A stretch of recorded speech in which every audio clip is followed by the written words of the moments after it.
भिखारन बनी डॉक्टर। एक बार की बात है, काशीपुर नाम के गांव में जगन नाम का भिखारी अपनी बेटी गौरी के साथ भीख मांगता था। जगन को साफ दिखाई नहीं देता था, इसलिए उसे कोई काम नहीं मिलता था। वह अपनी बेटी को साथ लेकर भीख मांगने जाता था। गौरी को भीख मांगना पसंद नहीं था। वह पढ़ना लिखना चाहती थी। जब वह सेठानी के घर भीख मांगना जाते तब उसके बेटे राजू को पढ़ते देखकर उसे अच्छा नहीं लगता था। ये देख सेठानी ताने देते हुए, हरिया देख दरवाजे पर वही भिखारी होगा, उसे भीख देकर भेज दो। वैसे ही बीमारी फैली हुई है, कहीं मेरे बेटे को उसकी गंदी बीमारी न लग जाए। ये सुनकर वह दोनों वहां से चले गए।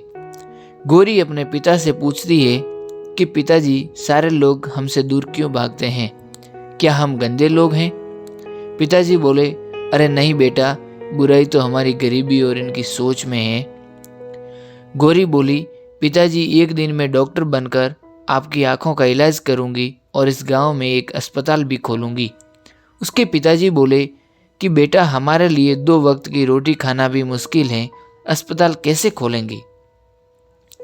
तभी उनके पास एक औरत आती है और गौरी को कहती है, अगर तुम हमारे टॉयलेट साफ कर देगी तो मैं तुम्हें कुछ पैसे भीख में दूंगी।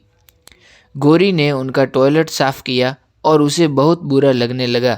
तब वह सोचने लग गई कि अब मैं डॉक्टर बनकर रहूंगी। गौरी अपने पिता को ले जाकर मंदिर के बाहर रहीम चाचा के पास बैठा जाती है और खिलौने बेचकर कुछ पैसे कमाने लगी। और फिर वह गांव की शिक्षिका से किताब लेकर सरकारी स्कूल में पढ़ने गई। अब गौरी रोज स्कूल में आकर खिलौने बेचती और अपने पिता का ध्यान भी रखती। गौरी रात रात भर जागकर पढ़ाई करती और हमेशा अव्वल नंबर लाती। गौरी की कामयाबी देखकर गांव के सभी लोग हैरान रह गए। धीरे धीरे गौरी बड़ी होती गई और कॉलेज में दाखिला देने के लिए परीक्षा देने गई।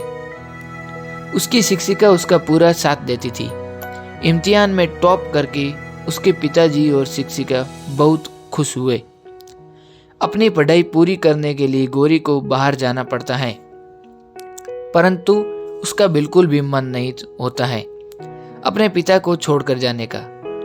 तब शिक्षिका उसके पिता की सारी जिम्मेवारी लेने के लिए तैयार हो जाती है।